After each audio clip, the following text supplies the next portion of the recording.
ना, ये नेता तो हमारा आपका छोटे छोटे दलों का दोहन करते हैं। एक चीज और थोड़ा सा चर्चा इस पर भी करते हैं कि बिहार में हमेशा दलितों और पिछड़ों की बात होती है। दलितों के नेता जब रामविलास जी थे तो उन्हें मानता था कि दलितों का मसीहा भी कहा जाता था, लेकिन हाल के दिनों में राजनीति का इतिहास देखें तो जीतन राम मांझी अपने आप को दलित के नेता कहते हैं, जबकि दलित में केवल मुसहर नहीं आते हैं, मांझी नहीं आते हैं। दलित में और जब सभी जात आते हैं।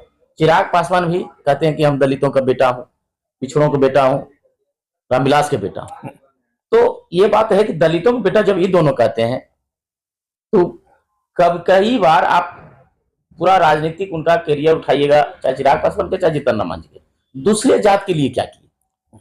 दूसरे जात के लिए कभी रैलियां करवाए? केवल वो अपनी ही जात के लिए। तो आईपी गुप्ता जी वर्तमान समय में केवल अपनी जाति का भी बात कर रहे हैं, तो आने वाले फ्यूचर में क्या आईपी गुप्ता जी तो भी दलितों का एक बड़ा नेता या मसीहा का नेता कहा जा सकता है? देखिए, राजनीति में दो शब्द आते हैं, मजबूर और मजबूत।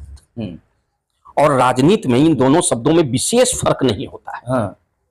तो चिराग पासवान, ये मांझी जी की राजनीति मजबूर की राजनीति, मजबूत वो कभी नहीं हो पाए। मजबूरी की राजनीति, मजबूर वो किसी के साथ टैग होके चल रहे हैं, थोड़ा हल्का हटे लटकने की राजनीति उन दोनों की रही है। अच्छा, रामविलास पासवान जी भी वही करते थे।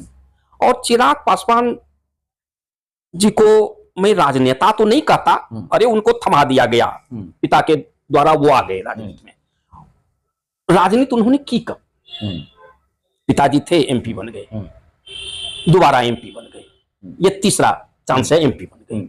तो एमपी बन जाना, एमएलए बन जाना या मंत्री बन जाना राजनीति नहीं है, वो तो संख्या बल का खेल है। जिधर संख्या आ गया वो बन जाता है आदमी। तो इससे आप राजनीतिज्ञ नहीं हो गए। राजनीति अलग चीज है, मंत्री बनना अलग चीज है। तो मांझी जी और चिराग जी की जो राजनीति है वो मजबूर राजनीति है, लेकिन गुप्ता जी की राजनीति मजबूती की ओर बढ़ रहा है। गुप्ता जी के ऊपर किसी का हाथ नहीं है, गुप्ता जी अपने आप चल रहे हैं और वो लोग खींचे जा रहे हैं। उनमें अपने चलने की ताकत नहीं है, बल्कि किसी ने हाथ पकड़ करके उनको खींचा है और यही उनकी है। तो दोनों में अंतर है। मजबूर आदमी अपना मुंह नहीं खोल सकता और मजबूत आदमी चुप नहीं रह सकता। दोनों में यही अंतर है। तो आईपी गुप्ता जी खुले मंच से, चाहे जदयू हो, बीजेपी हो, आरजेडी हो, कांग्रेस हो, सभी को वो कहते हैं कि हमारे जातों को सबने ठगा है। हाँ, तो गलत क्या कहते हैं इसमें? सबों ने ठगा है तो इसमें गलत क्या है? आजाद हुए भारत को अब 77-78 साल हो गए। अब आखिर कितना दिन तक इंतजार करे कोई? इंतजार करने की भी एक हद होती है। कितने दिनों तक इंतजार करेंगे कोई कि हमको फलाना सरकार जब आएगी तो देगी?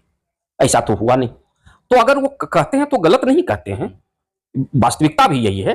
अगर आरक्षण की ही बात थी तो 77-78 वर्षों में मिल जाना चाहिए था, लेकिन नहीं मिला। तो वर्तमान समय में ये माना जाए कि आईपी गुप्ता, जीतन राम मांझी और चिराग पासवान, ये तीन चेहरे बिहार में हैं, लेकिन इसमें दलितों का यदि नेता कहा जाए तो देखिए तीनों में क्या अंतर? चेहरे भी हम नहीं मानते कि तीन चेहरे हम नहीं कर सकते। चेहरा तो तब हम मानते जब वो लोग आंदोलन से आए होते और उनका अपना कोई वजूद होता। वो तो बना बनाया चीज पर वो आए दोनों आदमी। अच्छा, आज अगर बीजेपी से वो छोड़ दें तो कई सीटें जीत सकते हैं चिराग पासवान? मांझी जी कितना सीट जीत सकते हैं? उनका अपना कोई वजूद नहीं है। इसलिए मैं तुलना तो नहीं करता चिराग पासवान और मांझी जी की आईपी गुप्ता जी से, मैं तुलना नहीं करता हूं। हाँ ठीक है, वो दलित चेहरा हैं, उसी पर उनकी राजनीति भी है, लेकिन गुप्ता जी को केवल दलित ही कहना ये उनका अपमान होगा। उनमें अपनी क्षमता है, अपना क्षमता है। और मुझे तो यहां तक लग रहा है कि बिहार अगर कोई स्वप्न देखेगा तो बिना आईपी गुप्ता का उसका स्वप्न अधूरा रह जाएगा। अगर कोई नेता, दलित ही नेता अगर होगा तो आईपी गुप्ता जगजीवन राम हो सकते हैं। आईपी गुप्ता जगजीवन राम हो सकते हैं, उनमें वो क्षमता है। यानी उनका और कहीं ये क्षमता दिखाता है। तुलना ही करना हो तो जगजीवन राम से कीजिए।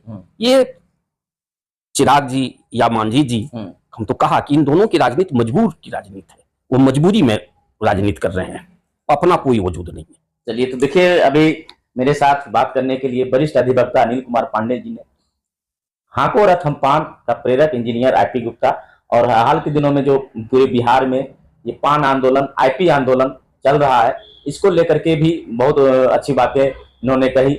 लेकिन क्या लगता है कि जिस प्रकार से गुप्ता जी के बिना बिहार स्वप्न नहीं दे सकता है, स्वप्न नहीं देख सकता। हाँ। एक बातें बोले, इस पर आप लोग क्या प्रतिक्रिया कमेंट करते हैं, जरूर लिखें। धन्यवाद।